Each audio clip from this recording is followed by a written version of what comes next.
합독합니다. 시작. 여호와 하나님이 이르시되 사람이 혼자 사는 것이 좋지 아니하니 내가 그를 위하여 돕는 배필을 지으리라 하시니라. 아멘. 한 장 더 봅니다. 2장 24절 25절에 있는 말씀. 시작. 이러므로 남자가 부모를 떠나 그의 아내와 합하여 둘이 한 몸을 이룰지로다. 아담과 그의 아내 두 사람이 벌거벗었으나 부끄러워하지 아니하니라. 오늘은 우리 박상덕 소장님 나오실 때 힘찬 박수로 환영해 주시길 바랍니다. 안녕하세요. 네, 제가 그렇게 많이 다니지는 않지만 이렇게 교회에서 이 사역을 하는데 시작 전에 이렇게 힘을 빼보기는 처음입니다. 과연 제가 늘 사모했던 중문교회, 특히 우리 담임 목사님들 이렇게 존경하고 사모하고 만나 뵙고 싶었는데 방송을 통해서나 유튜브를 통해서는 만났는데 오늘 처음 만나 뵀는데 역시 왜 이렇게 흥이 많은지 성도님을 보니까 아마 목사님께서 그러시구나라는 걸 느낄 수 있겠습니다. 너무 감사하고요. 저는 오늘 뭐 이렇게 같이 배우고 이런 것보다는 그냥 느낄 수 있었으면 좋겠습니다.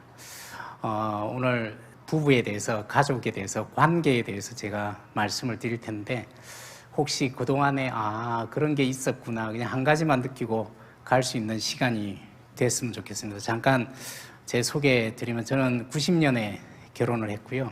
지금 30살, 27살 아들이 둘이 있습니다. 저는 유교 불교 집안의 7대 장손이고요. 시누이도 4명이나 있습니다. 경상남도에서 태어났고요. 제 아내는 전라남도에서 태어났고 오빠만 셋이고 막내 딸이에요. 저희 결혼할 때 가장 큰 차이는 양가에 제 아내만 교회를 다니고 있었고요. 저는 아버님이 6.25 때 이렇게 팔을 다치셔서 그 다친 팔로 저희 6남매 그냥 돌아가실 때까지 열심히 농사지어서 이렇게 교육시키는 그 모습을 보고 있어서 저한테 가장 중요한 부분이 아버님처럼 성실하게 사는 부분이었습니다. 그리고 제 아내는 정말로 착한 그냥 여자였고요. 지금 상상해 보면 그렇잖아요. 성실한 남편과 착한 아내가 결혼했으면 얼마나 행복할 수 있었을까라고 상상할 수 있는데 제가 이제 결혼할 당시에는 정신과 의사였습니다. 그래서 다들 이제 축복 가운데 이렇게 결혼을 했는데 결혼 9년 만에 너무나 이렇게 고통스러워졌어요. 아내는 급기야 제 성실함까지 이렇게 공격을 하기 시작했습니다. 성공해서 어쩔 거냐고 이런 식의 공격을 하게 됐는데 정신과 학문을 통해서도 아내가 왜 이렇게 얘기하는지를 볼 수 있는 사실 시각이 없었습니다. 렌즈가 없었어요. 그러면서 아내는 아내대로 점점 메말라가고 저는 저대로 지쳐가고 있는 그런 상황인데 결혼 9년 만에 아내가 저보고 조용히 얘기 좀 하재요. 그래서 밤 12시가 되는데 여기 계신 자매님께 여쭙겠는데 부부 갈등 상황에서 남자들이 가장 무서워하는 말이 뭔지 아세요? 그런데 왜 자꾸 그런 말을 하시냐고요. 부부 갈등 상황에서 남자들이 가장 무서워하는 말이 얘기 좀 합니다. 직업하고 상관없고요. 아내는 정말 얘기를 하고 싶어서 소통을 하고 싶어서 얘기 좀 하자고 고함을 치고 있지만 그 순간 대부분의 남자들은 뇌가 싹 없어집니다. 무슨 얘기를 해 당신만 입 닫으면 될 것 같은데 이런 생각이 돌기 시작해요. 또 하나 부부 갈등 상황에서 남자들이 잠이 깨는 말이 하나가 있어요. 아내가 이 얘기를 하면 대부분의 남자들이 잠이 깹니다. 그게 뭔지 아세요? 지금 잠이 와요. 여러분 혹시 이 얘기를 하신 적이 있나요? 그 얘기를 하신 적이 있으면 그분하고 반드시 회복을 해야 됩니다. 왜냐하면 우리 자매님들은 잠을 깨워서라도 얘기를 하고 싶어서 이렇게 얘기 좀 하자고 얘기를 하는데 대부분의 남자들은 얘기가 시작되면 잠이 옵니다. 심지어는 굉장히 빨리 자야 돼요. 그래서 아내가 간절하게 얘기하자고 그러는데 남편은 잠을 자고 갈등으로부터 멀어지고 나면 갈등이 거의 사라진 걸로 생각하고 그 다음날 아침에 이렇게 다가가려고 그래요. 그래서 남자들은 대부분 갈등을 겪고 나면 그 갈등에서 한번 멀어지면 갈등이 사라진 걸로 생각하는데 대부분의 남자들이 모르고 있는 게 있습니다. 그게 뭐냐면 그날 밤에 아내가 더 악화됐다는 건 사실 잘 모르고 있어요. 그래서 오늘 왜 얘기 좀 하자는 얘기를 하게 되고 이 잠을 자고 나면 아내는 또 왜 이렇게 악화가 되는지 오늘 그 부분에 대해서 렌즈를 가질 수 있었으면 좋겠습니다. 그래서 그날 결혼 9년 만에 아내가 얘기 좀 하자고 그러고 이렇게 갔는데 저한테 쪽지를 내민 게 두란노 아버지 학교라는 데를 접수해서 왔습니다. 그래서 제가 이제 가야 되겠다라고 생각하고 바로 갔으면 좋았을 텐데 제 첫 마디가 당신이 어머니 학교 가야지라는 거였습니다. 왜냐하면 저는 제 나름대로 이렇게 성실하게 열심히 살고 있고 월급도 다 갖다 주고 있는데 점점 힘들어하는 아내가 어디 가서 고쳐야 될 거라고 생각을 하고 있었기 때문에 아내가 보고 당신이 어머니 학교 가야지. 그러고 새벽 4시까지 공방을 벌였습니다. 그 과정이 얼마나 힘들었겠어요. 그죠? 저는 저대로 아내는 아내대로 12시부터 새벽 4시까지 계속 과거의 그런 힘들었던 얘기들을 하는데 둘 다 너무나 힘든데 들어줄 수 있는 사람은 아무도 없었습니다. 그래서 새벽 4시에 그만두자 그러고 좋지 않는 상태에서 아내는 안방에서 울고 있었겠죠. 저는 소파에 누워서 울고 있었습니다. 왜 이런 새벽을 맞이해야 되지? 이렇게 열심히 살고 가난한 집안에서 한 번도 쉬지 않고 이렇게 열심히 살고 있는데 왜 이런 새벽을 맞이해야 되지라는 생각이 드니까 하염없이 눈물이 났어요. 그러다가 다시 이렇게 차분해지니까 그동안에 9년 동안 아내하고 저하고 갈등이 있을 때 제가 했던 노력이 보이네요. 아마 그게 제가 할 수 있는 최선의 방법이었을 거예요. 갈등이 있을 때마다 그걸 풀기 위해서 제가 어떤 노력을 했냐면 어떤 날은 제가 아내를 협박하고 있네요. 어떤 날은 완전히 무시하고 있어요. 어떤 날은 못 들은 채 해보기도 하고요. 어떤 날은 화도 내보고 그 당시에 제가 술을 먹어서 술을 먹고 며칠 동안 말도 안 해보기도 하고 고함도 쳐보고 제가 정신과 전문의였는데 부끄럽게도 살짝 미친 척도 해본 적도 있습니다. 부부가 갈등이 있을 때 제가 그런 식으로 이렇게 했던 모습이 보여요. 그러다 다시 이렇게 차분해지니까 아내가 보이는데 아내도 안 한 게 없네요. 이걸 회복하려고. 울어도 보고 애원도 하고 고함도 쳐보고 소리도 쳐보고 아내는 아내대로 9년 동안 발버둥을 치고 있었고 저는 저대로 발버둥을 치고 있었는데 이런 새벽을 맞이한 걸 생각을 하니까 첫 번째 제 마음속에 살짝 올라왔던 생각이 뭐였냐면 가망이 없구나였어요. 우리 둘 사이에서 이렇게 서로 발버둥 치고 자기 나름대로 이렇게 고함을 치고 애쓰고 노력하고 있었는데 오늘도 이런 새벽을 맞이한 거 보니까 가망이 없다는 생각이 드니까 너무나 가슴이 답답해져 왔어요. 그러다가 다시 차분해지니까 또 한 생각이 밀려왔습니다.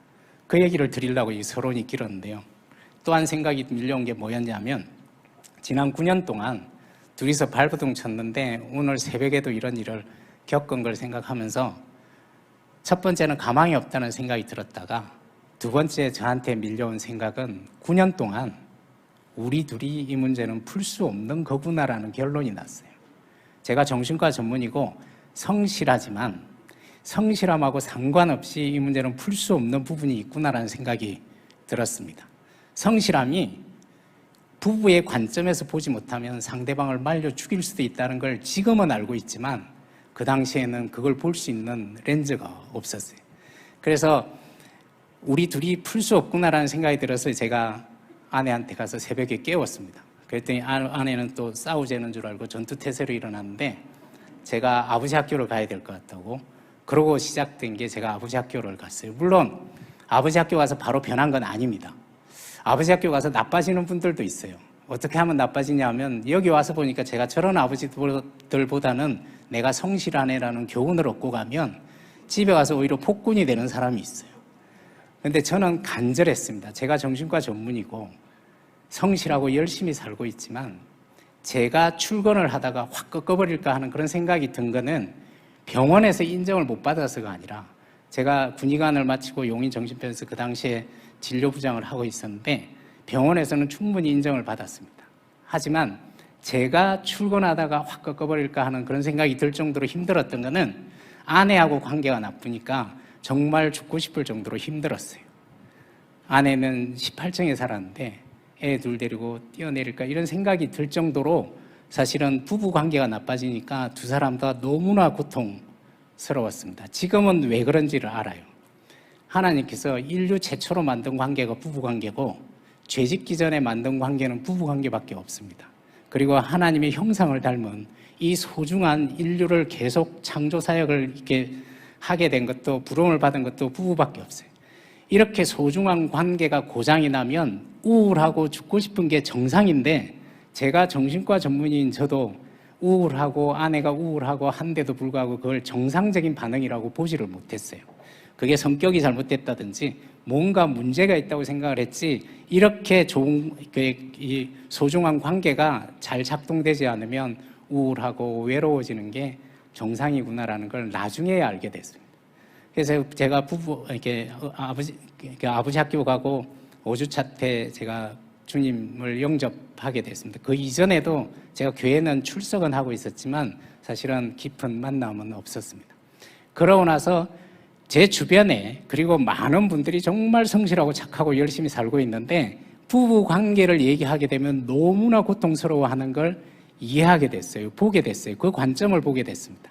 이전에 제가 정신과를 할 때는 환자가 보였는데 이 가정사역 부부에 대해서 공부를 이렇게 하기 시작하면서 부부가 이 시대에 얼마나 아파하고 있는지 그리고 한국 가정에는 부부가 없었구나라는 걸 알게 됐어요. 조선 중기 이전에는 부부의 사랑의 시조도 많고 노래도 시도 많았는데 조선 중기 이후부터 급격히 유교가 강하게 이렇게 들어오기 시작하면서 아내를 안아줘도 팔불출이라는 이런 말도 안 되는 일들이 벌어지기 시작했어요. 심지어 더 가슴 아픈 얘기는 윗사람한테 잘하고 조상한테 잘해야 된다는 이 유교적인 부분 때문에 자녀를 안아주면 사랑하면 버릇 나빠진다고 오로지 위에 잘해야 된다라는 이것 때문에 조선 중기 이후에 한국 가정에 사랑이 없어지고 공의만 있었구나라는 걸 그것이 지금도 우리한테 흐르고 있구나. 그래서 이 시대에 하나님께서 한국 가정에 연합하라, 사랑하라는 이 메시지가 들어가는 것이 한국 가정을 회복하는 데 가장 중요한 부분이 아닌가 하는 그런 생각을 하게 됩니다. 지금은 결혼한 지 32년이 돼서 가장 큰 힘을 주고 가장 큰 힘을 받는 사람이 아내로 변했는데 저는 그동안에 어떻게 풀어야 될지 전혀 몰랐습니다. 그래서 제가 부부 치료를 공부하고 하나님을 만나고 그동안에 2,800상 정도의 부부를 상담하면서 오늘 짧은 시간이지만 그 경험을 통해서 핵심적으로 하나님께서 우리 부부 관계에 원하고 있는 것이 무엇인지를 같이 나누는 그런 소중한 시간이 됐으면 좋겠습니다. 지금 심리 상담 분야에 정신과 분야에 굉장히 큰 흐름이 하나가 있는데요. 이전에는 개인 상담이 주였습니다. 그런데 지금은 방송에서 보면 알겠지만 부부 상담, 제가 부부가 달라졌어요라는 프로그램을 2011년부터 한 6년 정도 이렇게 이끌어오면서 부부들이 참석을 할까? 실명을 쓰고 모자이크 처리하지 않는데 참석을 할까 했는데 매주 많은 부부들이 이렇게 참석을 하게 됐던 가장 큰 이유 중에 하나가 이제는 관계가 얼마나 치유적인지가 밝혀지기 시작하고 개인보다는 관계를 치유하는 것이 개인의 발달에 있어서도 굉장히 영향을 미친다는 그런 연구들이 많이 나오기 시작했어요. 코로나 시대에 저희들이 거리두기를 했습니다. 그 가장 큰 이유는 전염병이 관계로부터 오기 때문에 사실은 거리를 뒀죠, 그죠? 그런데 안타깝게도 관계로부터 오는 것이 전염병만 있는 것이 아니라 사랑이라는 게 관계를 통해서 전해지는데 이 코로나 이 시대가 사실은 많은 단절을 통해서 관계를 통해서 우리가 받아야 될 접촉을 통한 위로가 없어진 것이 사실은 이 3년이란 기간 동안이 인류에 미친 영향이 굉장히 많이 있습니다. 오늘 저녁 식사를 하면서 정신과 의사분이랑 같이 이렇게 얘기를 하면서 요즘 젊은 우리 환자들이 너무나 늘어나고 있어서 이 의사 선생님도 고민을 이렇게 많이 하고 있다라는 얘기를 이렇게 하게 되는 게 이 코로나 시대에 사실은 우리가 전염병을 예방하기 위해서 했던 그 많은 일들이 사랑과 관계를 통해서 아픔을 굉장히 많이 주고 있어서 여러 가지 문제를 만들어내고 있구나라는 걸 같이 이렇게 공유하면서 저녁을 식사를 했던 기억이 있습니다. 혹자들은 전문가들이 얘기를 합니다. 인간을 괴롭히는 가장 큰 고문 기술이 뭘까? 여러 가지 이유가 있겠죠. 여러 가지 방법이 있겠죠. 근데 많은 분들이 얘기합니다. 고립시키는 거라고 합니다. 인간을 고립시키는 것이 인간을 가장 괴롭히는 방법이다. 그래서 우리가 범죄를 저지르면 사회로부터 고립을 시키죠. 어디로? 교도소로 보내집니다. 사실 그게 끝이 아닙니다. 그 벌이 끝이 아니라 교도소에서 문제가 생기면 어디로 보내는지 아세요? 독방으로 보내집니다. 왜냐하면 벌을 주면 줄수록 우리는 고립시키는 독방 쪽으로 끌고 가는 것이 인간을 괴롭히는 고문이라는 걸 우리가 본능적으로 알고 있기 때문에 그렇습니다. 그래서 이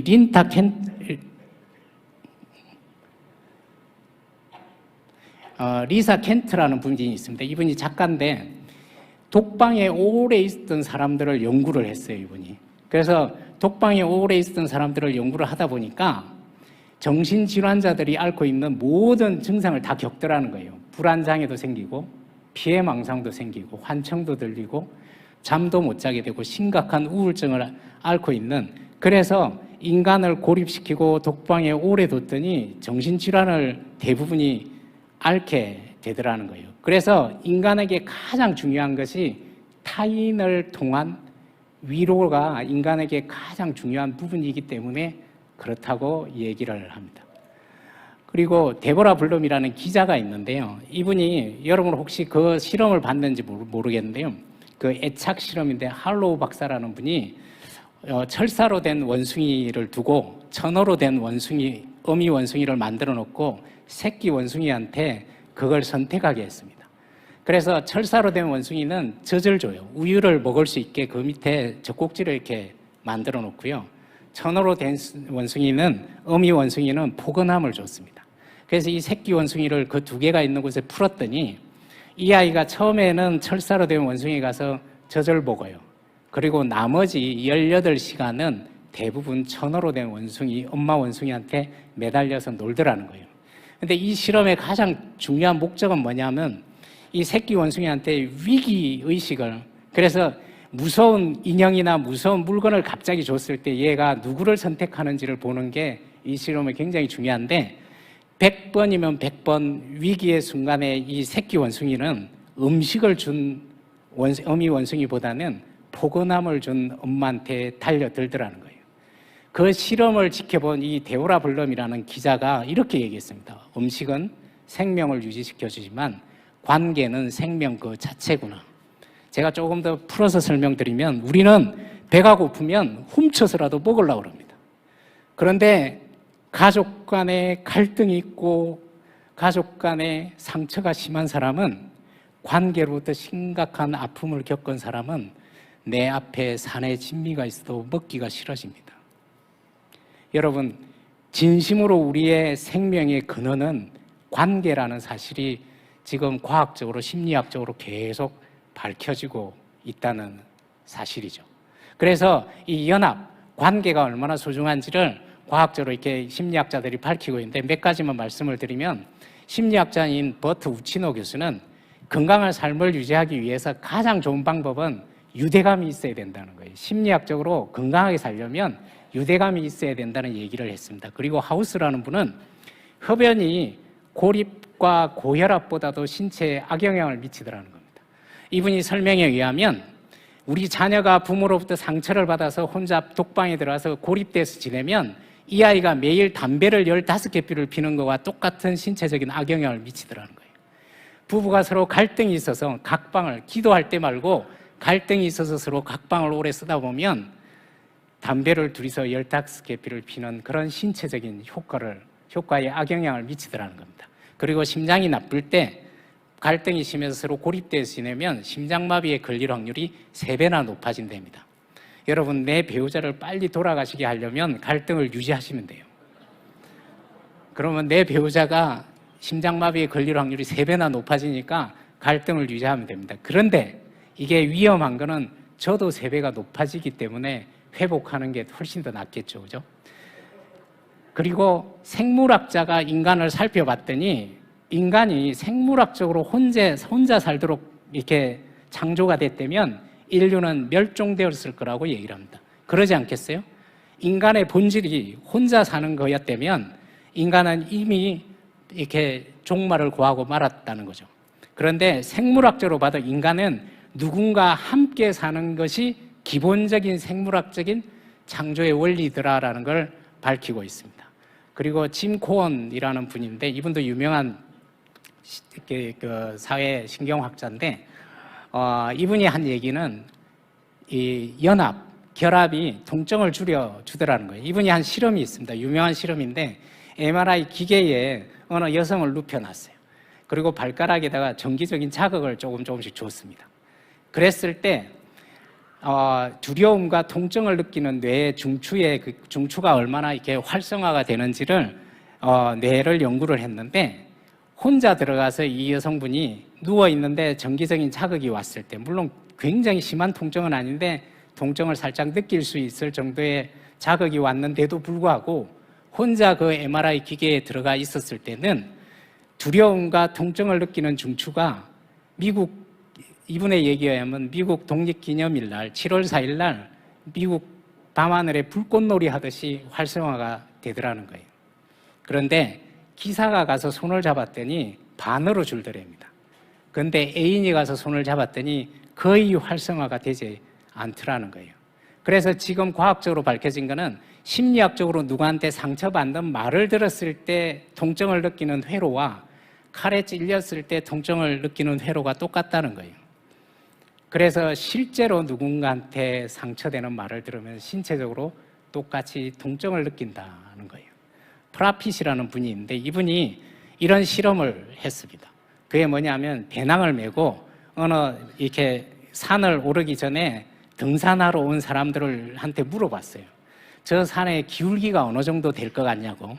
그런데 혼자 온 사람과 동료하고 같이 온 사람들의 기울기가 다르게 책정이 되더라는 거예요. 그래서 혼자 온 사람은 훨씬 더 가파르다고 책정을 하고 동료가 있을 경우에는 평균적으로 훨씬 더 그 산의 기울기를 가파르지 않다고 평가를 한다는 거죠. 심지어 친구, 부부 관계가 오래된 사람과 함께 갈 때 평균적으로 훨씬 더 낮게 책정이 되더라는 거죠. 그래서 우리 앞에 있는 고난도 소중한 사람과 연합될 때 그것을 훨씬 더 이길 수 있다라는 그 힘이 커진다는 걸 심리학적으로 과학적으로 밝히고 있습니다. 오늘 제일 중요한 부분이 에드 트로닉 교수입니다. 이분이 무슨 얘기를 했냐면 인간은 감정을 절대로 혼자 처리할 수 없다는 거예요. 인간은 누군가와 함께 감정을 처리할 수 있다는 겁니다. 물론 혼자 처리할 수 있습니다. 첫 번째 혼자 처리가 잘하는 사람은 어떤 사람이냐면 어릴 때 내가 부모님으로부터 공감을 많이 받아서 내가 함께 처리하는 걸 어릴 때 많이 경험한 사람은 혼자 처리하기가 쉬워진다는 거예요. 남편이 회사에서 힘들고 아내가 시부모님 때문에 힘들 때 그 힘든 걸 남편과 함께 처리하면 처리할수록 다음에 시부모님이 힘들게 하더라도 혼자 처리할 수 있는 힘이 늘어나게 된다는 거예요. 그래서 인간은 내 감정을 우울하거나 슬프거나 아플 때 내 감정을 절대로 혼자 처리할 수가 없고 누군가와 함께 처리하도록 만들어져 있다는 거죠. 인문학에서는 너 자신을 알라고 얘기를 합니다. 그런데 하나님께서는 내가 너를 안다고 얘기를 합니다. 여러분 이 차이가 어떤지 한번 실험해 볼까요? 옆에 계신 분한테 자 서로 이렇게 그냥 같이 오신 분은 인사하시고요. 오늘 처음 만나신 분은 그냥 잠깐 서로 인사하시고 눈 마주치면서 서로 인사하시면 좋을 것 같아요. 안녕하시냐고. 잘 오셨다고. 자, 제가 이렇게 해보라고 그러면 이대로 하시면 좋을 것 같아요. 그분이랑 한 분씩 돌아가면서 이대로 하시면 좋을 것 같아요. 제발 당신 자신을 좀 아세요라고 한번 해보시겠어요?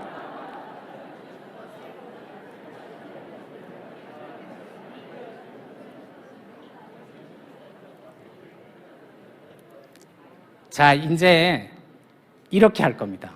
이대로 한 번씩 반복하시면 좋을 것 같아요. 서로 아는 사람이면 더 좋겠죠, 그죠? 부부면 더 좋을 겁니다. 내가 당신 마음을 알아라고 한번 해보시겠어요?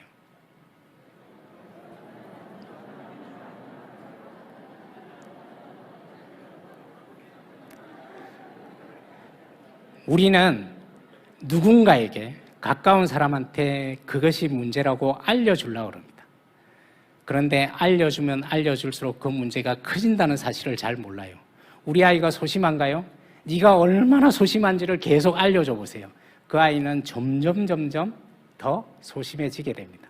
하지만 이 아이가 나서기 두려워하고 힘들어할 때 너가 얼마나 두려운지 내가 안다고, 걱정하지 말라고 하나님께서 우리한테 이렇게 얘기를 해요. 두려워하지 말라고. 그리고 우리를 내버려 두지 않죠. 내가 너와 함께 한다고. 여러분, 너 자신을 알라고 인문학에서는 계속 가르치고 있지만 진짜 치유가 일어나는 것은 내가 소중한 사람이 그걸 알아줄 때 비로소 치유가 일어난다는 사실을 우리가 같이 우리 가족 내에서 같이 생각할 수 있었으면 좋겠습니다. 50대 남자가 상담을 하러 왔어요. 한 6년 전인가요? 상담을 하러 왔는데 이 남편이 어릴 때 아버지로부터 상처가 굉장히 심했어요. 술도 마시고 혁대로도 때리고 굉장히 폭력이 심했어요. 그리고 어머니는 늘 우울해서 케어할 수가 없었습니다. 이 사람을. 그런 상태에서 공부를 굉장히 잘해서 고등학교 때까지는 그냥 공부하고 이렇게 지냈는데 대학을 들어갔는데 굉장히 좋은 대학을 들어갔어요.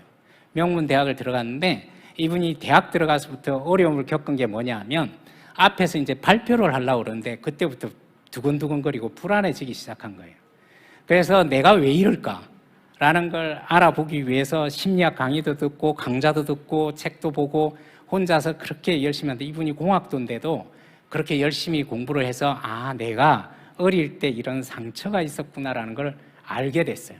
그래서 이분이 20대를 이걸 치유하기 위해서 백방으로 뛰어다녔어요. 공부도 하면서 자기의 이 문제를 치유하기 위해서 템플스테이도 가보고요. 혼자서 막 그걸 해결하기 위해서 너무나 열심히 뛰어다녔어요. 그러고 나서 조금 편해졌네요. 그리고 30살이 돼서 30살이 돼서 결혼을 해서 제법 이렇게 사회적으로도 성공하고 경제적으로도 부를 이루고 가정을 이뤄서 50대가 됐어요. 50대 중반이 됐는데 80살이 다 된 이 아버지가 암에 걸려서 돌아가시게 된 거예요. 매일 술을 마시던 이 아버지가 얼마나 왜소하겠어요. 등치도 작고 아주 왜소해요. 그리고 새카맣게 몸도 이렇게 색깔도 이렇게 변하고 그런 상태에서 병원에 입원해서 이렇게 암으로 돌아가시게 됐는데 형제들이 돌아가면서 아버지를 간호를 하기 시작했는데 어느 날 이분이 병 간호를 하게 됐습니다. 그러면서 닦아주고 아버지 곁에서 굉장히 극진하게 이렇게 병 간호를 했어요. 그런데 이분이 상담 과정에서 오열을 하기 시작하면서 저한테 하는 얘기가 뭐냐면 선생님 새벽에 제가 아버지 귀에다 대고 무슨 얘기를 했는지 아세요? 라고 얘기를 해요. 그래서 무슨 얘기를 하셨는데요? 라고 했더니 이분이 한 얘기가 귀에다 대고 아버지만 들을 수 있는 그 꺼져가고 숨소리도 이렇게 찾아가는 그 아버지, 정말 힘도 없는 그 무기력한 그 아버지 귀에 대고 이분이 뭐라고 얘기를 했냐면 아버지 돌아가시기 전에 미안하다는 말만 한마디 해주고 가시면 안 되겠냐고. 여러분, 이분이 자신의 문제를 혼자 해결하기 위해서 20대를 그렇게 발버둥을 쳤지만 소중한 사람의 그 한마디가 얼마나 힘을 갖고 있는지, 회복의 능력을 갖고 있는지를 알려주는 굉장히 소중한 사례였어요. 여러분, 우리 가정에서 우리 자녀들한테, 내 배우자한테 우리가 가지고 있는 힘은 너무나 엄청납니다. 그 사람을 회복시켜주는데 얼마나 큰 능력을 가지고 있는지 오늘 확신을 할 수 있었으면 좋겠습니다. 네. 이 관계에 대해서 연구한 분 중에 정신과 의사 중에 애착이론을 만든 분이 있습니다. 이분은 인간이 접촉과 유대감, 내가 힘들 때 누군가한테 다가가서 위로받고 싶은 그 욕구는 건강한 욕구로 요람에서 무덤까지 인간한테는 필요하다는 거예요. 누군가한테 기대는 것은 나약한 것도 아니고 병도 아니고 의존적인 것이 아니라 누군가한테 기대야 강해진다는 얘기를 이 애착이론을 만든 이 존 볼비 박사가 얘기했습니다. 인간은 누구한테 기댈 때 강해진다는 얘기를 심리학적으로, 정신의학적으로 밝혔습니다.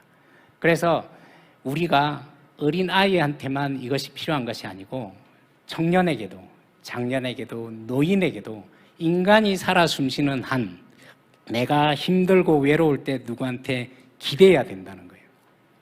그것이 건강한 거라고 얘기를 합니다. 그래서 이 똑같은 애착 연구를 많이 한 휜이라는 분은 의존 역설이라는 얘기를 했는데 누군가한테 기댈 때 독립심이 늘어난다는 거예요. 여러분, 진정한 독립은 누구로부터 떨어지는 것이 아닙니다. 진정한 독립은 누군가 함께라는 사실을 우리가 알아야 됩니다. 우리 아이가 유치원을 못 가게 되는 것은 부모로부터 사랑을 받으면 유치원을 가기가 쉬워져요.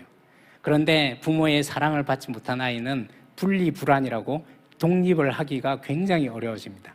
과거에 우리는 자녀를 패서라도 쫓아내서라도 독립을 시킨다고 얘기를 했는데 여러분, 그것이 고립이라는 걸 우리가 잘 몰랐어요.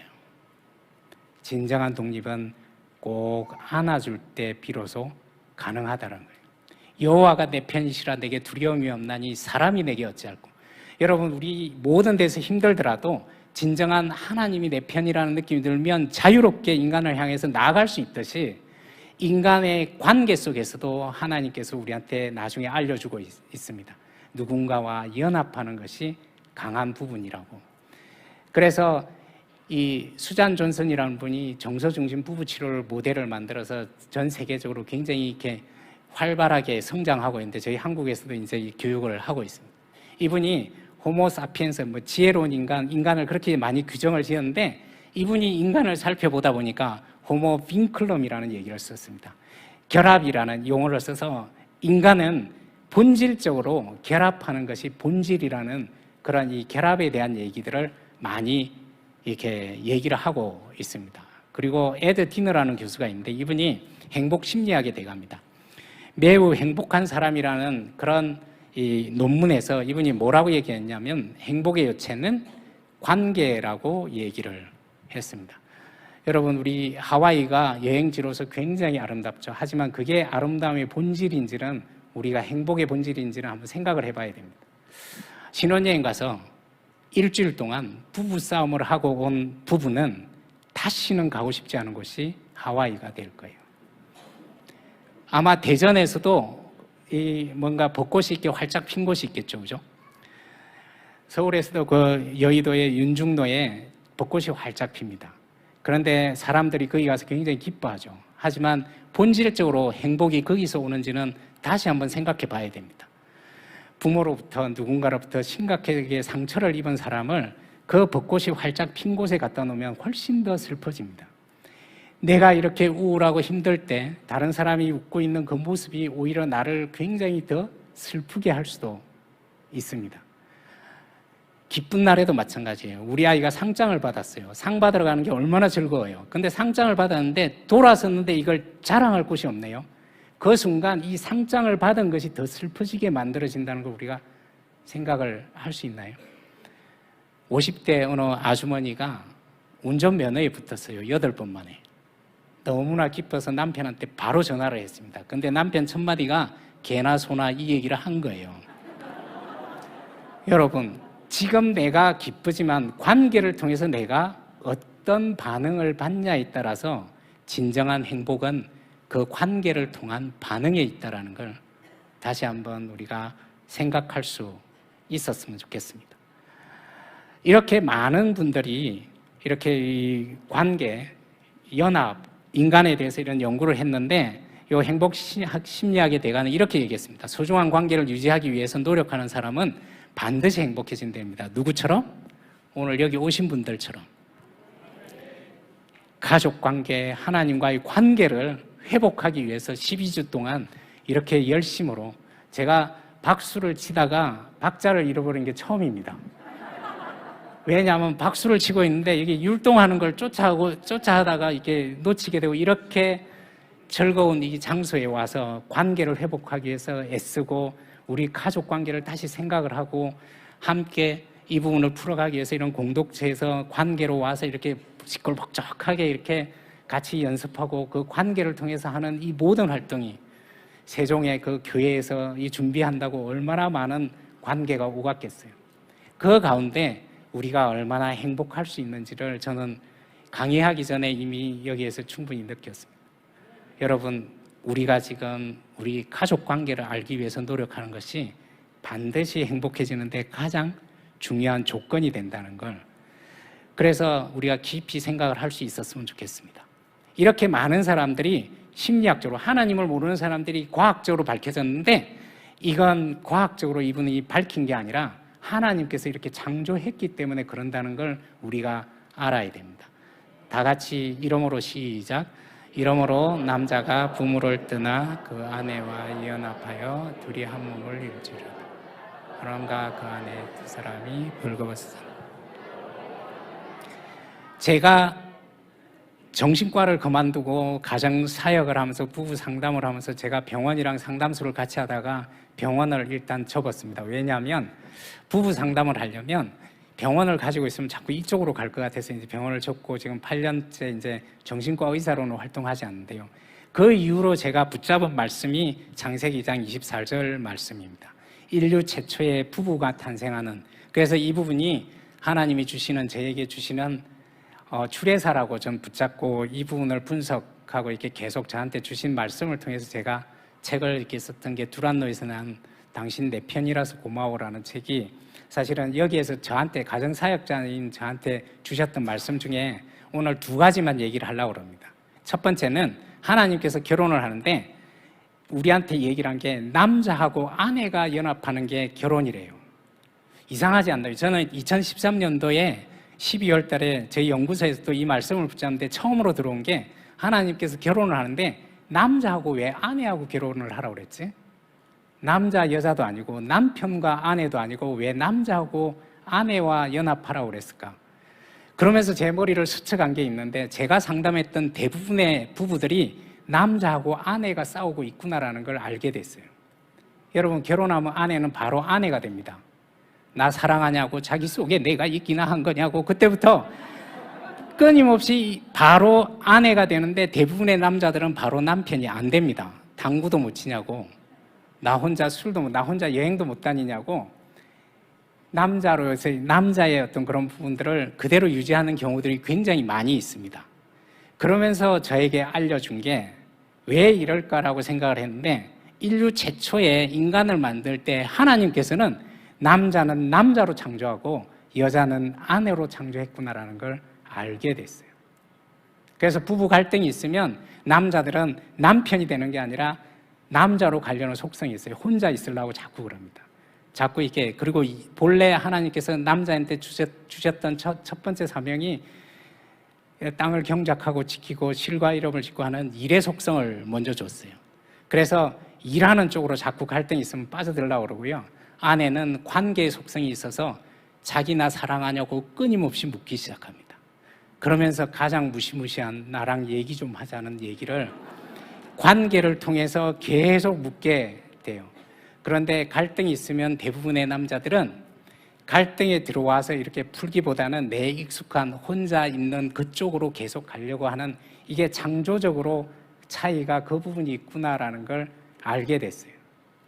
두 번째, 제가 하나님께서 얘기한 게 연합하라는 얘기가 저한테 굉장히 크게 들어왔습니다. 하나님께서 에덴 동산을 만들고 모든 것이 다 좋았어요. 좋았더라 너무나 좋았어요. 그런데 딱 한 가지만 좋지 않은 모습이 하나가 들어왔어요. 그것이 뭐냐면 오늘 창세기 2장 18절입니다. 사람이 혼자 사는 것이 좋지 않으니, 에덴 동산에 좋지 않은 모습이 딱 하나가 들어왔어요. 그게 뭐였냐면 아담이 하나님의 사역을 혼자 하고 있는 그 모습이 가장 좋지 않았어요. 여러분, 하나님께서는 아십니다. 인간에게 가장 좋지 않은 것이 혼자 사는 거라는 거예요.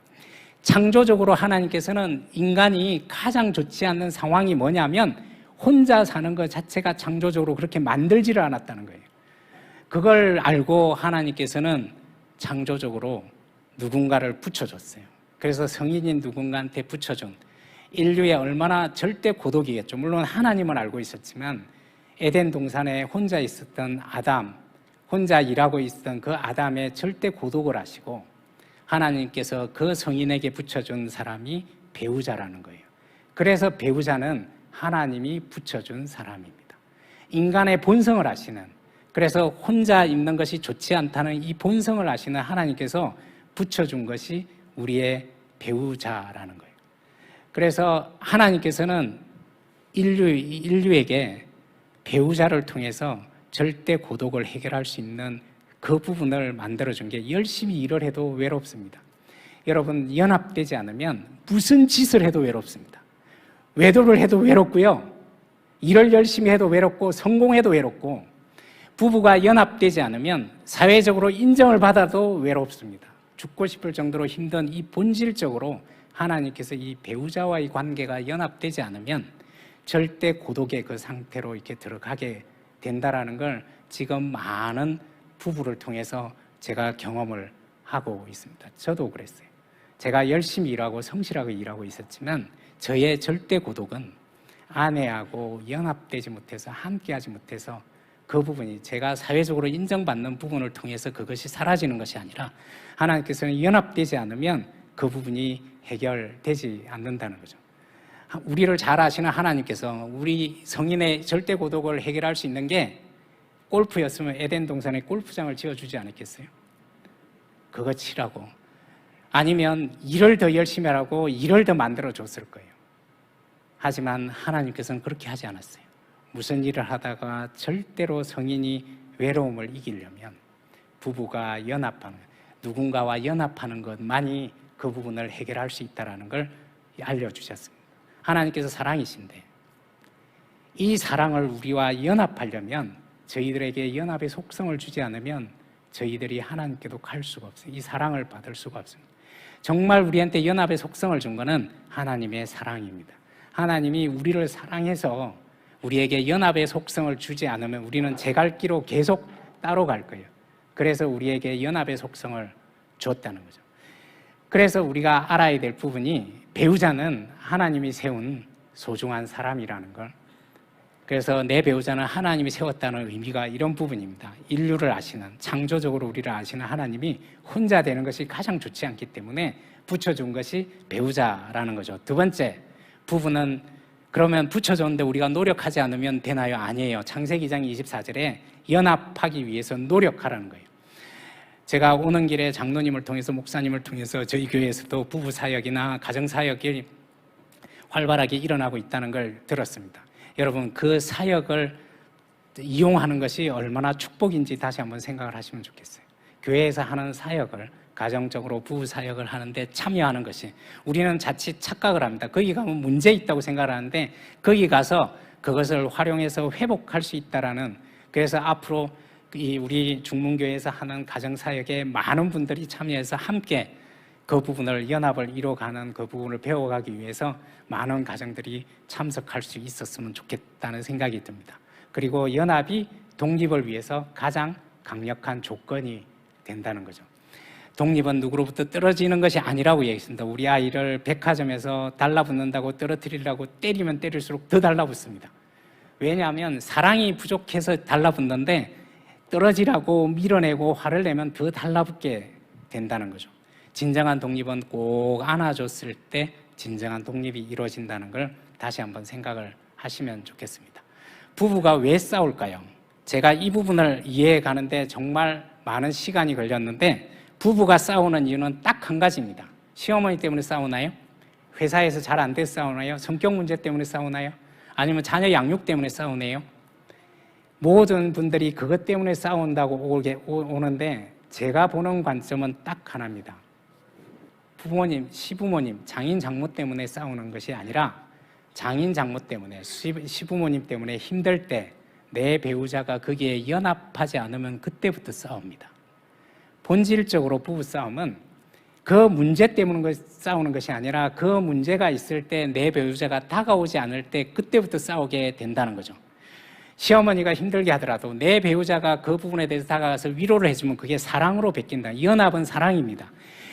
남편이 어디서 힘들고 아내가 힘들고 우리 자녀가 누군가로부터 힘들 때 그 힘든 걸 가지고 네가 소심하다고 하는 것이 아니라 그 힘든 마음에 연합하게 되면 그게 사랑으로 변하게 된다는 거죠.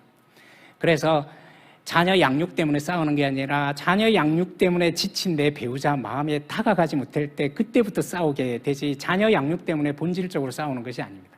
연합하라고 그랬는데 연합에 실패하는 순간 내 배우자가, 내 남편이 힘들고 내 아내가 힘들 때 그 마음에 다가가지 못하고 분리되고 등을 돌리는 순간 그때부터 부부싸움이 일어난다는 사실을 우리가 보고, 지금 부부의 상담 부분이 이런 애착, 연합의 관점에서 그 순간을 만들어주는 것이 가장 강력하게 회복을 해가는 그런 순간이 된다는 걸 지금 많은 부부들을 통해서, 어쩌면 지금 일어나고 있는 가족 이게 부부 상담의 이 부분이 창조적인 이 부분이 사실은 굉장히 많이 들어있구나. 이 연합을 이뤄가는 것이 얼마나 본질적인 해결인지를 많은 부부 치료사들이 만들어 가고 있습니다.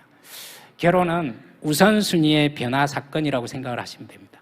저는 기독교적으로 결혼을 바라볼 때 결혼은 우선순위를 바꾸는 사건이라고 생각을 하시면 됩니다. 무슨 얘기냐면 하나님께서 창세기 2장 24절 말씀을 통해서 부모를 떠나 아내와 연합하라고 그랬습니다. 이 얘기는 뭐냐면 결혼하기 전까지는 부모와 연합되어 있으라는 겁니다. 그래서 결혼하기 전까지는 부모가 우선이라는 거예요. 그런데 결혼하고 나면 배우자와 연합하라고, 배우자가 우선이라는 얘기를 우리가 이렇게 하는 겁니다. 여기에 놀라운 비밀이 있습니다. 그게 뭐냐면 우선순위의 사랑을 받으면 후순위를 사랑할 수 있어요. 여러분, 우리 자녀가 부모의 사랑을 받으면 동생 사랑하기가 쉬워지고요, 학교에서 친구 사랑하기가 훨씬 더 쉬워집니다. 우선순위의 사랑을 받아야 후순위를 사랑할 수 있습니다. 우리 아이가 부모의 사랑을 받지 않으면요, 그런 사랑이 깊이 있게 없으면 길 가다가 아무나 싸워요. 담배 꽁초 버리는 거 가지고도 정의롭게 그걸 싸움을 걸어서 결국에 싸움으로 갈 수도 있습니다. 나를 째려보는 사람을 그대로 물리치기가 굉장히 어려워요. 왜냐하면 내 속에 진정한 사랑이 있으면 누군가가 나를 째려보는 거, 그 우선순위가 아닌 사람이 나를 째려보는 거에 그렇게 흔들리지가 않아요. 하지만 내 마음속에 우선순위의 사랑이 없으면 이제는 무차별적으로 상처를 받습니다. 이 사람이 소중한지 아닌지 그거하고 상관없이 내 속에 진정한 소중한 사람, 우선순위의 사랑이 없으면 우선순위가 아닌 사람이 날 째려만 봐도 내가 그걸 물리칠 정도로 내적인 힘이 없어요. 그래서 우리 자녀가 세상을 안전하고 편안하게 다른 사람하고 관계 속에서 갈등 없이 살아가려면 부모의 사랑이 필요합니다. 부모의 사랑을 통해서 이 아이가 세상으로 나갈 수 있는 그 힘이 거기에 있다는 거죠. 그런데 결혼하고 나면 누가 우선순위라고요? 배우자가 우선순위라는 거예요. 여기에 놀라운 비밀이 있습니다. 결혼한 가정을 일군 이 성인은 부부의 우선순위가 회복되면요, 후순위인 시어머니를 사랑하는 것은 굉장히 쉬워집니다. 부부의 우선순위가 회복되면 장인 장모 사랑하기가 쉬워져요.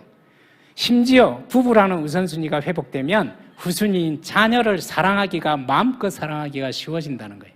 그래서 하나님께서는 결혼할 때 가장 먼저 부부가 연합하라, 이게 이루어졌을 때 효도도 할 수 있고 자녀 양육을 할 수 있는 그 근간은 부부가 연합할 때 가능하다고 저희들에게 가르쳐 주고 있습니다. 기독교의 효도와 유교의 효도의 가장 큰 차이가 뭘까요? 양쪽 다 효도를 강조하잖아요. 기독교에서도 약속 있는 겸역은 효도밖에 없습니다. 이 효도를 했을 때 장수한다는 이런 약속까지 준 이런 효도가 굉장히 중요한데, 유교의 효도는 아들과 며느리가 하는 효도예요. 근데 기독교의 효도는 부부가 연합해서 시가에도 잘하고 처가에도 잘할 수 있는 굉장히 안정적인 효도를 할 수 있는 것이 부부가 연합할 때 가능해진다는 거예요. 아들과 며느리, 부부가 아니라 아들과 며느리가 하는 효도가 아니라 부부가 연합해서 하는 이 효도가 기독교에서, 그래서 제가 저희 온누리에서 기독교 세계관의 부부 편을 할 때 저에게 알려준 부분이, 크리스찬의 결혼은 우선순위를 바꾸는 사건이다. 우선순위를 바꿨을 때 부모님께도 자녀에게도 잘할 수 있는 그런 근간이 하나님께서 부부가 연합하라는 그 부분에 있다는 거죠. 연합은 상처를 회복할 수 있습니다. 하나님께서 얘기합니다. 창세기 2장 25절 말씀을 통해서 아담과 그 아내 두 사람이 벌거벗었으나 부끄러워 아니한다고 얘기를 했습니다. 가끔 상담을 하다 보면요, 본인이 너무나 큰 잘못을 해서 이것이 회복되지 않을 거라고 더 강팍해지는 사람이 있습니다. 내가 외도를 하고 폭력을 썼다고 이걸 회복할 수 없다고 오히려 더 강팍하고 이렇게 가는 경우가 있습니다. 그런데 하나님께서 상담사인 저에게 가장 위로의 말씀을 줬던 부분이 창세기 2장 25절 말씀입니다. 상담사인 너 앞에 어떤 부부가 찾아오더라도 부부가 서로 진심으로 벌거벗으면 그거 다 부끄럽지 않게 되니까 넌 한 부부도 포기하지 말라고. 부부는 진심으로 벌거벗으면 다 부끄럽지 않게 회복할 수 있는 힘이 있습니다. 능력이 있습니다. 우리가 포기해서는 안 됩니다. 저 사람이 용서할까? 내가 용서받을 수 있을까? 내가 한 일이 너무 커서 이건 안 될 거야 라고 포기를 하게 되면 사실은 회복할 수 없는데, 어느 부부도 진심으로 다가가서 내 잘못, 상대방한테 준 아픔에 진심으로 벌거벗고 다가가면 그거 다 부끄럽지 않게 됩니다. 제가 상담했던 사례입니다. 이분들도 이게 지방에서 이렇게 있었는데, 이 자매님이 상처가 많았어요. 교회는 다니고 있었는데 상처가 굉장히 많이 있었습니다. 근데 이분의 상처는 뭐냐면, 부모님들이 싸우면 그렇게 심하게 욕을 했어요. 그래서 서로한테 욕도 하고, 그리고 이 어머니도 지쳐가지고 어린 딸한테 뭐라고 얘기하냐면, 너만 아니면 이혼할 텐데, 이런 얘기를 서슴지 않고 했습니다. 두 분이 부부관계를 풀지 못해서 서로한테 욕을 하는데, 이 딸아이가 어릴 때부터 이불을 뒤집어 쓰고 그 욕을 안 듣기 위해서 굉장히 이렇게 고통스럽게 살아왔어요. 이분이 본인의 이 집을 떠날 수 있는 방법은 딱 한 가지였어요. 그게 뭐였냐면 서울에 있는 대학을 가는 거였어요. 그러지 않고는 절대로 이걸 벗어날 수 없구나라는 생각이 들어서 혼자서 정말 열심히 해서 대학을 갔네요. 그래서 부모님을 떠나왔어요.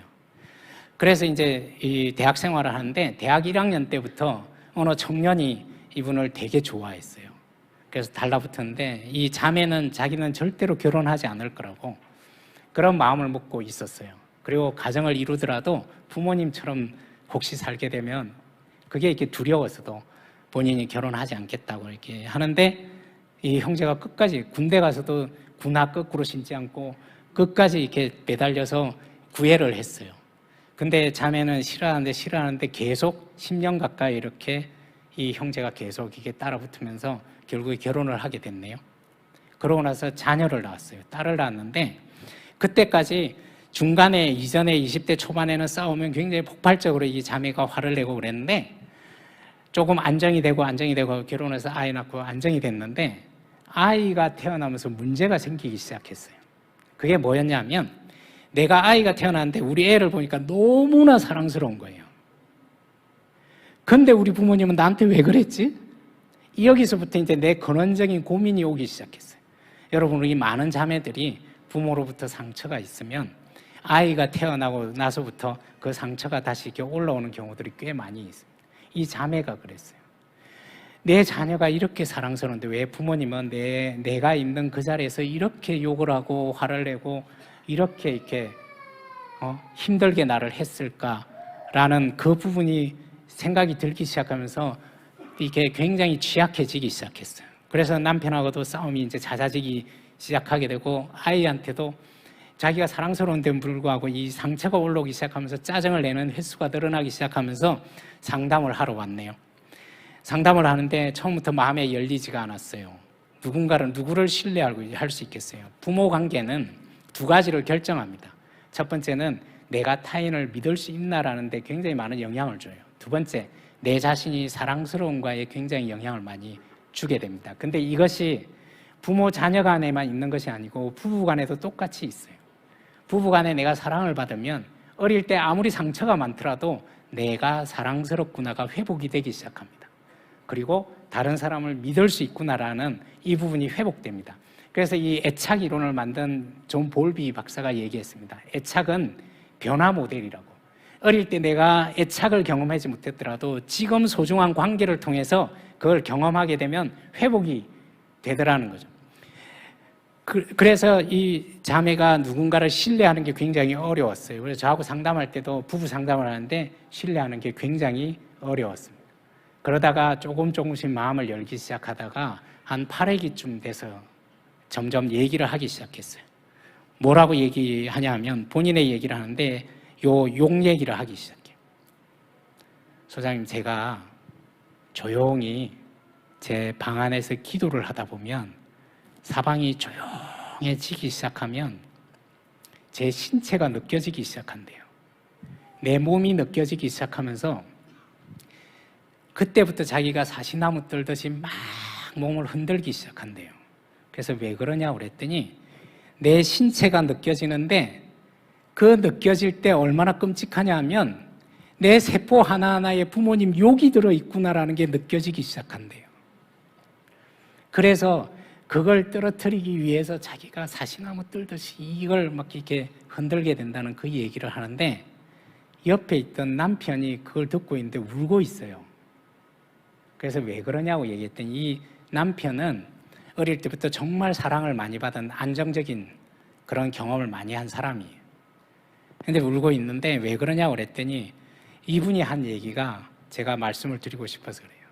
지금 아내가 이 얘기를 하는데 다 이해가 된대요. 그래서 뭐가 다 이해가 되냐 그랬더니 왜 아내가 20대 때 그렇게 처절하게 고함치고 분노했는지, 그리고 지금 아이 태어나서 왜 이렇게 아파하고 힘들어했는지가 다 이해가 되기 시작한대요.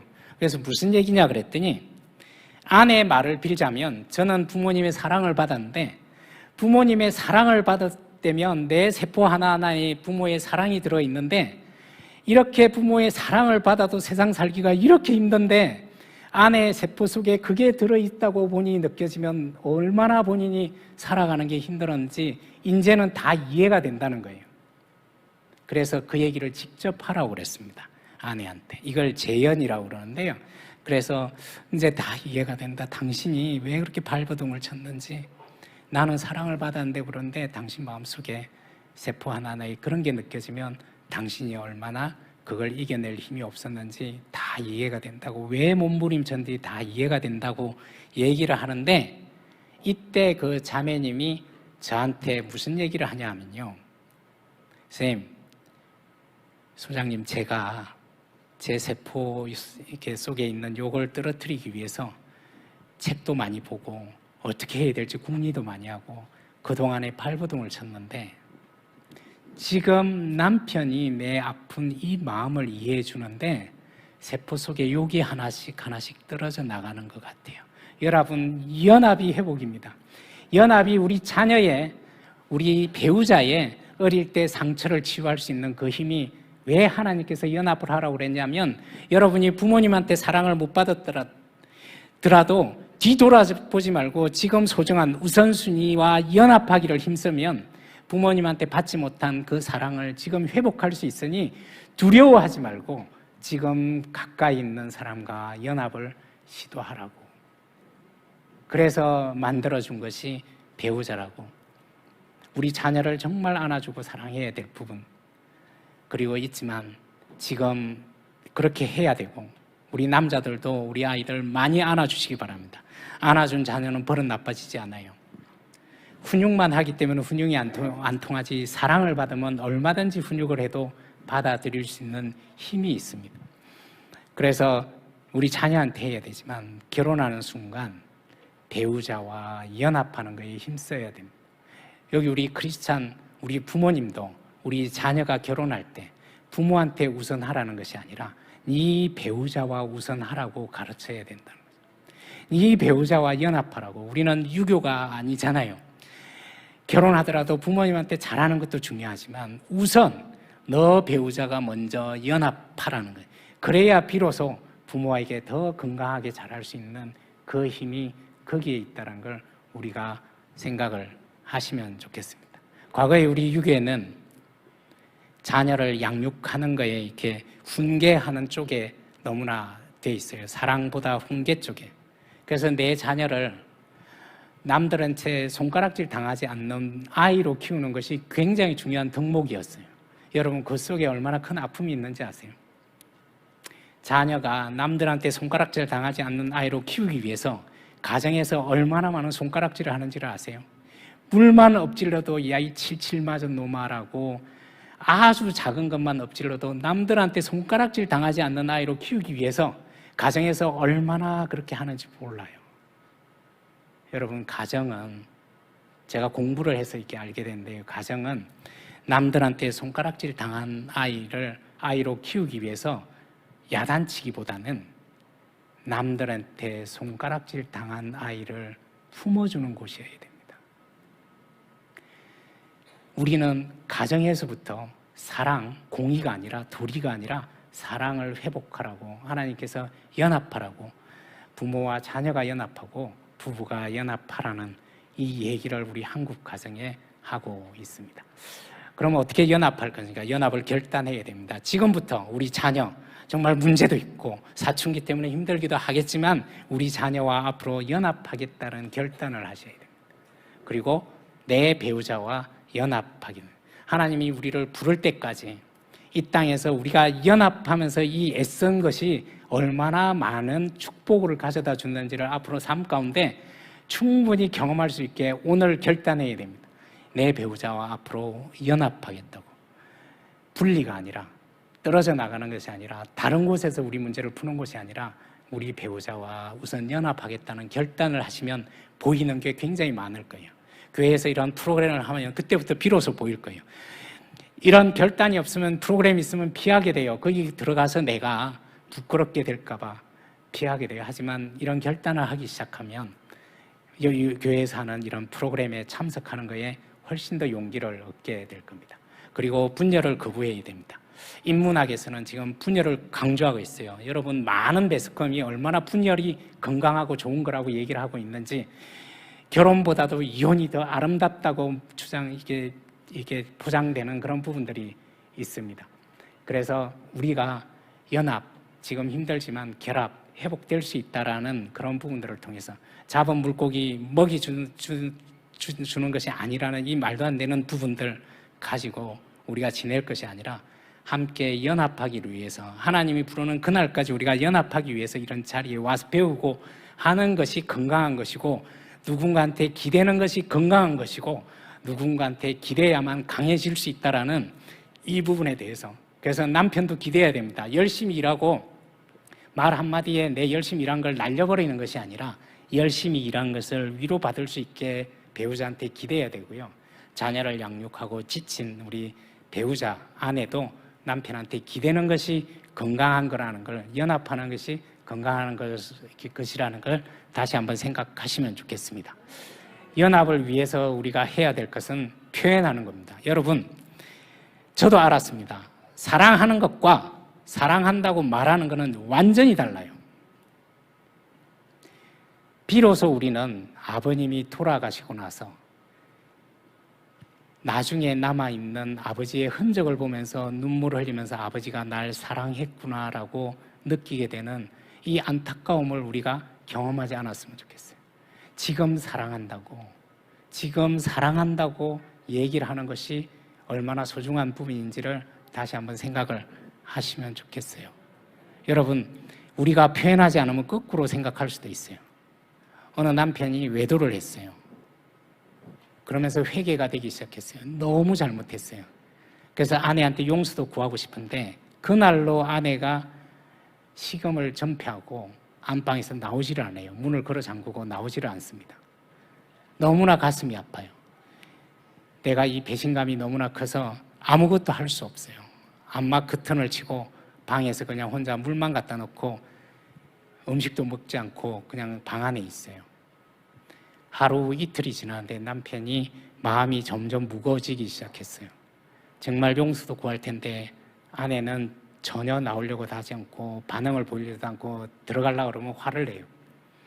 그래서 어떻게 이게 회복을 하고 싶은데 방법이 없어요. 3일째 되는 저녁에 남편이 걱정이 되기 시작했습니다. 혹시 아내가 죽으면 어떡하지? 이대로 가다가 죽으면 어떡하지? 그래서 밤 12시가 다 돼서 깜깜한 밤에 핸드폰 불빛을 가지고 문을 밖에서도 다행히 이렇게 눌러서 열 수 있는 그 문을 열고 조용히 들어갔어요. 인기척이 없습니다. 그래서 정말로 내가 잘못했는데 아내가 죽으면 어떡하지? 이 후회스러운 마음에 핸드폰 불빛으로 다가가서 코에다 대고 손을 갖다 대는데 숨결이 느껴지네요. 너무나 눈물 나듯이 내일 아침에 정말 다시 들어가서 내가 무릎 꿇고 정말 용서해 달라고 해야 되겠다 그러고 조용히 걸어 나왔어요. 이분들이 상담을 하러 왔어요. 상담하러 와서 첫날 아내가 무슨 얘기를 하냐면, 선생님, 그날 남편이 들어와서 내 코에 이렇게 손을 갖다 대는데 그날 자기가 죽으려고 그랬대요. 그래서 왜 그러냐고 그랬더니 이 사람이 내가 죽은 걸 확인하러 왔구나라고 느껴졌대요. 여러분 표현하지 않으면 거꾸로 생각할 수도 있습니다. 내가 정말 안타까워서, 내가 정말 사랑해서 회복됐으면 좋겠다는 그 마음으로 내가 그냥 행동을 했는데 표현하지 않으면 완전히 거꾸로 이렇게 생각할 수 있다라는 걸. 그래서 표현하는 것, 사랑하는 데는 굉장히 큰 용기가 필요합니다. 상담을 하다가 남편의 그 마음이 드러나서 표현하라고 그랬더니 어느 남편이 했던 얘기가 있습니다. 선생님, 지금 호랑이 굴은 들어가겠는데 이 말 한마디를 하는 걸 해본 적이 없어요. 여러분, 지금 혹시 우리 자녀한테, 내 배우자한테, 누군가한테 정말 미안하다고 사랑한다는 얘기를 해야 된다는 마음이 지금 혹시라도 들면 용기를 내셨으면 좋겠습니다.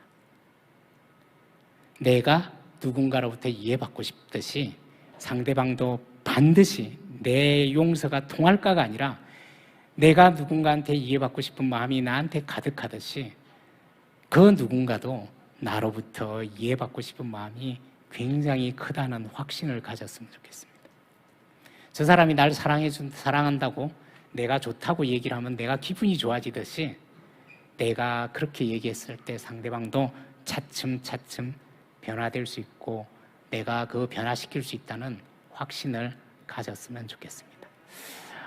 그러면 누구한테 표현할 건가? 어느 날 상담하러 왔는데 네 분이 상담하러 왔어요. 장인 장모님이랑 이렇게 사위랑 딸이 상담하러 왔는데 이분도 마찬가지로 결혼하고 나서 아이가 태어났는데 이 딸이 어릴 때부터 이렇게 이 딸이 사랑스러운데 어릴 때부터 부모한테 받은 상처가 자꾸 올라오기 시작해서 어딘가 상담을 하러 갔더니 그 상담사가 이렇게 얘기했대요. 너가 어릴 때부터 눌려 있었기 때문에 그걸 표현해야 된다고.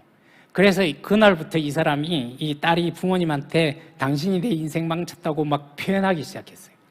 화를 내고 표현하기 시작했어요.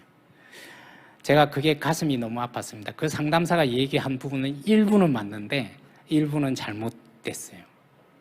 뭘 표현해야 되는지를 가르쳐 주지 않았어요. 화를 내고 하는 거는 감정 표현이 아닙니다. 내가 얼마나 상처받고 고통스럽고 아팠는지 이 연약한 마음을 표현하도록 그걸 가르쳐야 되는데 너가 내 인생 망쳤다고 공격하는 것이 감정 표현이 아닌데 표현하라고 그러니까 그렇게 표현을 한 거예요. 두 번째, 내가 상처받은 걸 꼭 그 사람한테 회복하지 않아도 된다는 걸 모르고 있었어요. 우리 부모님은 그 시대에 그렇게 사는 것이 최선이었어요. 하지만 우리는 상처를 받고 또 우리를 통해서 상처는 받지만 잘 몰랐어요. 그래서 이렇게 다가갔을 때 그 부모님이 준비가 안 돼 있기 때문에 그걸 받아들일 수 있는 걸 잘 몰라요. 그래서 내가 어릴 때 받은 상처도 지금 내 배우자하고 관계 속에서 풀 수 있다는 걸 잘 몰랐어요. 내가 어릴 때 부모님으로부터 받은 상처가 얼마나 아팠는지 그걸 배우자하고 관계 속에서 얘기를 하면서 풀어갔을 때 훨씬 깊이 있게 풀어갈 수 있다는 걸 잘 몰랐어요. 그래서 부모님은 상담을 이렇게 제하고 부부 상담을 하기 시작하면 지금도 옵니다. 지금도 상담 이제 많이 좋아져서 한 달에 한 번 정도 이렇게 와서 상담을 하게 되는데 부모님하고 관계도 많이 편안해지고 차츰 앞으로 부모랑도 관계가 회복할 수 있을 거예요. 그래서 누구한테 표현해야 되냐? 여러분 혹시 교회에서 누군가의 상처받았다고 그 사람한테 가서 바로 표현을 한다고 해서 되는 부분은 아니고요. 주변에 정말 내 얘기를 같이 나눌 수 있는 사람한테 내 아픔을, 그 사람에 대한 잘못을 떠나서 그걸로 인해서 받은 내 아픔을 표현했을 때 이 교회 공동체가 얼마나 많은 회복을 가능케 하는 곳인지를 우리 중문교회를 통해서 참 많은 걸 경험할 수 있을 것 같아요. 오늘 분위기도 그렇고 그래서 우리가 비난하고 고함치는 것이 감정 표현이라고 생각하는데 그거는 반발이지 표현이 아닙니다. 내가 화났다고 표현해야 될 때 화를 내는 거는 감정 표현이 아니라는 걸 다시 한번 생각을 하시면 좋겠습니다. 어릴 때부터 이렇게 표현을 하지 못하게 되면 나는 늘 혼자라고 어느 의사분이 얘기를 했습니다. 부모로부터 내가 사랑을 받지 못했을 때, 함께 하지 못했을 때 나는 버려졌다는 그런 느낌을 받게 되고 이생망이라고 얘기를 하는데 이생에서 망한 것 같아요. 그렇지 않은데 누군가와 다시 새로운 경험을 하면 회복될 수 있는데도 불구하고 이렇게 생각을 하게 된다는 거죠. 존 볼비 박사가 얘기했습니다. 아까 애착 이론을 만든 정신과 의사가 얘기했습니다. 훌륭한 양육자는 지식이 많거나 유머집을 달달 외우지 않아도 된답니다. 그리고 엄청난 부자가 아니어도 외모가 뛰어나지 않아도 된다. 진심으로 함께 있어주면 된다고 얘기를 했습니다. 이것이 하나님께서 얘기한 연합입니다. 과학자들이 발견을 하고 있어요. 하나님께서 이 창조한 걸 심리학자들이 발견을 하고 있습니다. 지금 네이버에 떠도는 얘기 중에 제가 가슴 아픈 얘기들을 참 많이 가지고 오는데요. 상담하러 올 때 얼마나 고민이 됐으면 네이버를 찾아보고 막 이렇게 이게 검색을 해보고 그러고 나서 이렇게 오면서 인간은 절대로 변하지 않는다는 생각을 너무나 많은 사람이 가지고 있어요. 사람은 절대로 변화되지 않는다라는 생각을 갖고 있습니다. 첫날 얘기하는 사람이 많아요. 인간은 변하지 않는다고. 여러분도 혹시 그렇게 생각하나요? 인간이 변하지 않는다면 우리 믿음도 헛것이 될 수가 있습니다. 인간은 끊임없이 변합니다. 지금부터 악해질 수도 있고요. 악하게 변할 수도 있고 지금부터 선하게 변할 수도 있습니다. 지금 이 시간에도 변하지 않는 것이 아니라 사람은 변화되는데 가장 중요한 것은 관계를 통해서 새로운 경험을 했을 때 변화가 일어난다는 거죠. 내 자녀도 변화됩니다. 내 남편도 내 아내도 변화됩니다. 누군가를 만나게 되면 관계를 통해서 건강하게 회복하는 방법을 서로 관계를 경험하게 되면 변화가 됩니다. 템플스테이 혼자서 절대로 변화되지 않아요. 누군가를 관계를 통해서 함께할 때 비로소 변화됩니다. 혼자 이렇게 해서 다시 관계 속에서 힘들면 또다시 들어가고 이것이 아니라 관계를 통해서 새로운 경험을 해야만 변화가 됩니다. 변화되지 않는 사람 없어요. 우리 자녀 반드시 변화돼요. 내 남편도 반드시 변화됩니다. 내 아내도 변화됩니다.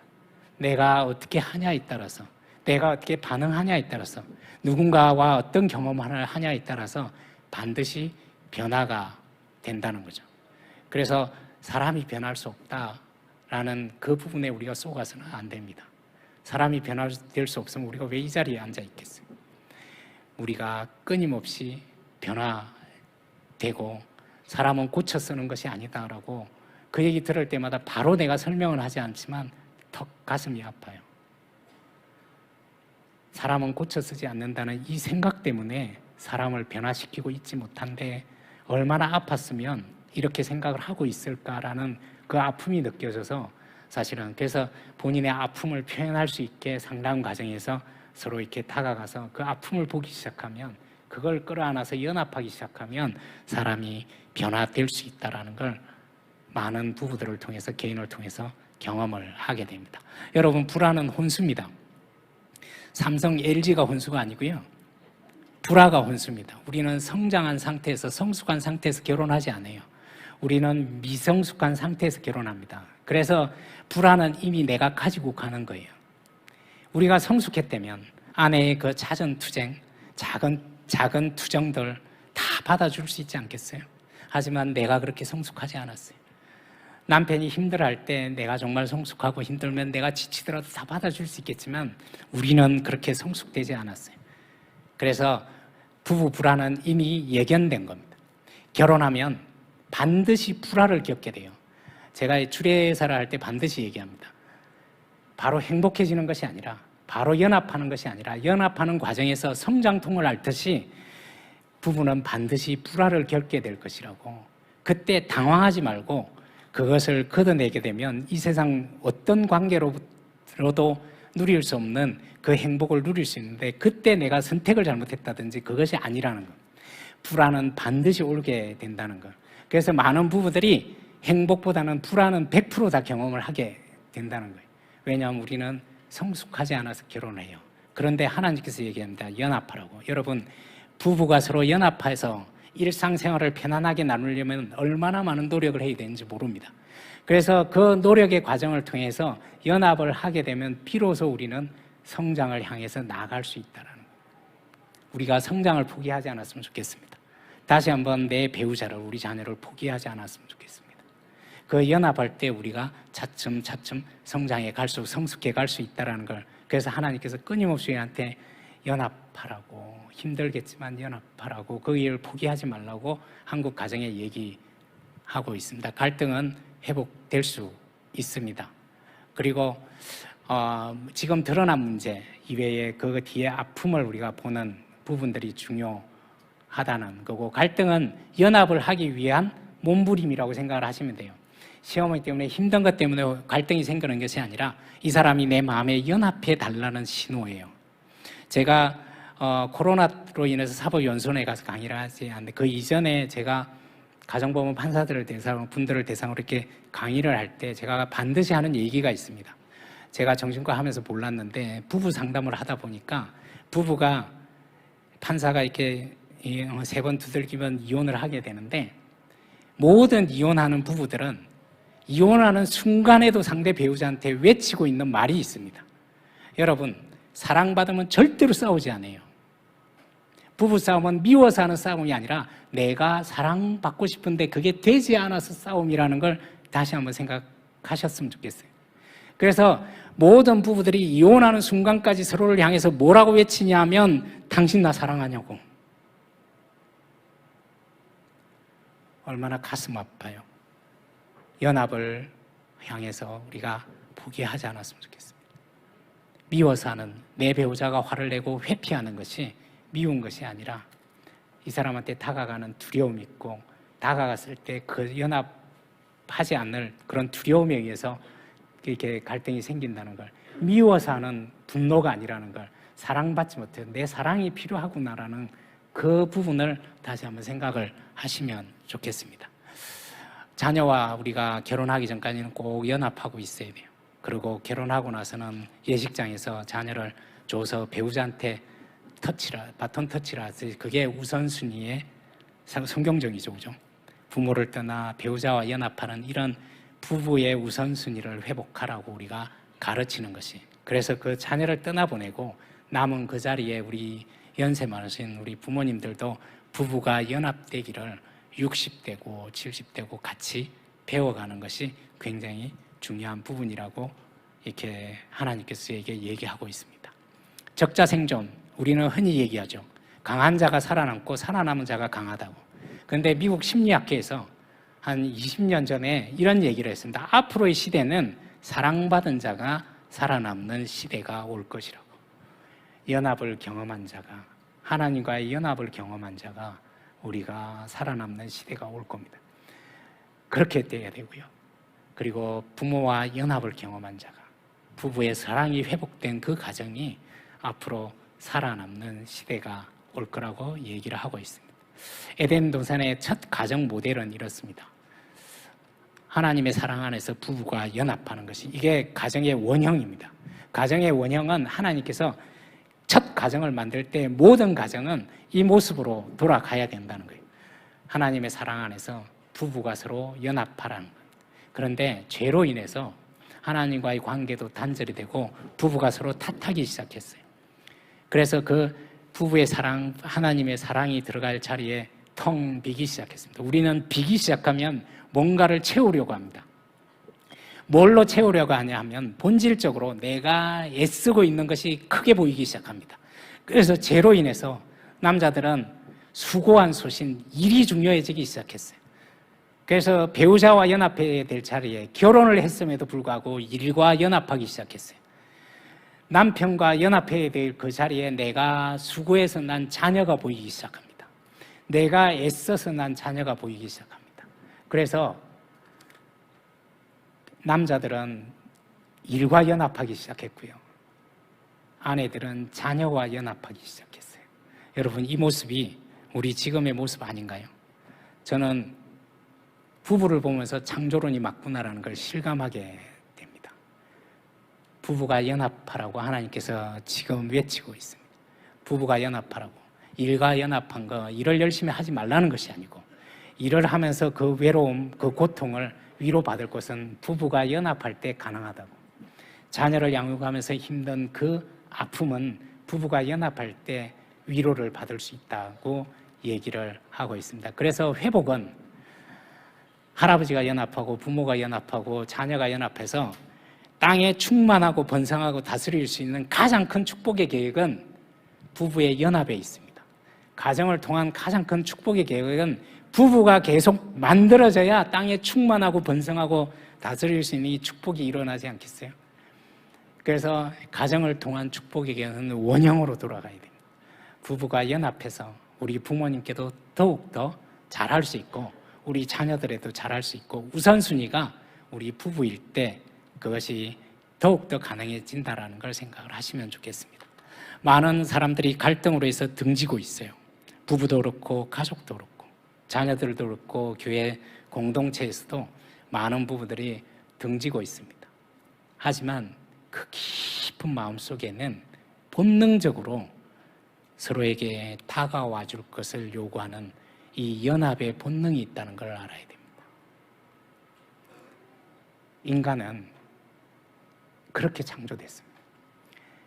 혼자 있도록 창조된 것이 아니고 누군가한테 다가가서 연합되도록 창조됐고 연합되어져야만 비로소 내 아픔을 회복할 수 있고 내 상처를 치유할 수 있고 연합해야만 내 소중한 배우자의 상처, 자녀의 상처를 치유할 수 있다는 겁니다. 여호와가 내 벤시라 내게 두려워하지 아니하리니 사람이 내게 어찌할꼬. 사람인데 사람애라고 되어 있네요. 그래요. 우리가 끝까지 연합해야 될 대상은 우리 하나님입니다. 하나님과 연합될 때 비로소 우리가 인간관계에서 힘든 걸 이겨낼 수 있듯이 하나님께서는 하나님과 연합도 이렇게 원하시지만 배우자와의 연합, 가족 간의 연합, 공동체의 연합, 가까운 사람과의 연합을 통해서 회복을 그 속에서 일어날 수 있다는 걸 우리가 얘기를 하고 있습니다. 서로 강하게 한번 읽어볼까요? 시작. 서로 강하게 결합될 때 인간은 짐승과 달라요. 바위에서 떨어뜨리고 두들겨 패고 쫓아내서 독립을 하는 것이 아니라 소중한 우리 인간은 그렇게 창조된 인간은 꼭 다가가서 연합할 때 누군가한테 기댈 때 내 연약함을 누군가한테 드러낼 때 비로소 홀로 설 수 있는 힘이 있습니다. 그래서 오늘 우리 중문교회 제가 이렇게 집중이 좋은 건 처음 봅니다. 이렇게 다 한번 빠짐없이 처음부터 제가 알아보긴 했는데 춤출 때부터 제가 은혜 받고 시작 전에 이렇게 힘이 빠지니까 제가 이렇게 훨씬 가볍게 이렇게 전할 수 있어서 제가 이렇게까지 춤추면서 이렇게 시작한 적이 없는데 거기다가 제 옆에 계신 목사님께서 벌써 일어나가지고 정말 축제구나라는 그런 느낌을 정말 갖게 됐습니다. 이런 소중한 강단을 부족한 제게 내어주신 하나님께 감사드리고요. 목사님께 그리고 성도님께 진심으로 감사드립니다. 감사합니다. 제가 목사님들 세계에서 저 위에 조용규 목사님부터 저 밑에 지하실에 전도사님까지 다 상대하잖아요. 고수의 차이가 뭐냐? 그냥 하는 농담 속에 내가 10년 고민하는 답이 그 안에 있고 그게 고수예요. 하수는 뭐냐? 심각 거기에 얘기하는데 헛소리야. 그게 하수예요. 제가 오늘 우리 원장님이 이렇게 가만히 강의를 들으면서 참 우리 마음을 어쩌면 그렇게 많이 들여다볼 수 있을까, 이렇게 우리 마음을. 그래서 참 짧은 시간이지만 너무 큰 도움이 됐고 오늘 이게 다 해결이 되기를 바라고요. 혹시 안 되면 뭐 우리 소장님이 쓴 책을 읽든지 아니면 가셔서 상담을 받으셔서 제가 이렇게 해보니까 네 박자가 나오더라고. 부부가 사이좋게 살면 1등, 그냥 떨어져서 각자 행복하게 살면, 붙어서 사이가 안 좋으면, 떨어져서 사이가 안 좋으면 어느 게 1, 2, 3, 4등일까? 1등이 뭐예요? 부부가 사이 좋으면 1등. 2등은 뭐예요? 떨어져서 행복하면 2등이요. 그러면 3등은 뭐예요? 붙어서 불행하면 그게 3등이요? 떨어져서 불행하면 4등이요? 사람 따라 다른데 저는 그래 목사니까 붙어서 불행한 게 떨어져서 행복한 것보다 그래도 그게 2등이다. 왜 그러냐? 희소식 하나 가르쳐 드릴게요. 불행한 그 부부가 살다 보면 행복해져요. 고비를 못 넘겨서 그렇지. 간단해, 행복해지는 거. 우리 소장님한테 가서 상담 받으면 돼. 두 손을 가슴에 딱 얹고, 하나님 감사합니다. 우리가 하는 찬송 속에도, 우리가 하는 기도 속에도, 우리가 초청해서 들으는 강사님 속에도 이렇게 다 하나님의 역사가 발걸음 발걸음 함께 하시니 감사합니다. 오늘 이 강의를 통해서 우리 모든 부부들이 정말 서로를 알고 관계를 통해서 행복이 1000배, 10,000배로 커질 수 있도록 도와주시고, 우리 모두가 다 그 행복의 바이러스를 온 세상에 퍼뜨리는 훌륭한 사람들 되게 도와주옵소서. 주님 앞에 귀한 예물 드립니다. 기쁘게 받아 주옵시고 꼭 축복하셔서 세상 살면서 하나님의 축복을 만끽하며 사는 성도들 되게 하옵소서. 지금은 우리 주 예수 그리스도의 은혜와 아버지 하나님 무한하신 사랑과 성령님 교통하심이 사랑하는 성도들 머리 위에 이제부터 영원토록 함께 하시기를 간절히 축원하옵나이다. 아멘. 조용히 눈을 감으시고 3분 정도 기도하시는데 다른 기도가 아니고 여러분이 꼭 전도해야 할, 천국 같이 가야 할 그 사람을 위해서 3분 동안 기도하시고, 이번 주 새벽 예배 어느 날이 될지는 모르지만 또 이벤트가 하나 있습니다. 오셔서 그 좋은 이벤트에 여러분 동참할 수 있기를 바랍니다. 나지막히 주님만 머무르 기도합니다. 주여, 감사하시고 로가신 하나님 아버지, 은혜와 사랑과 능력을 고맙고 감사합니다.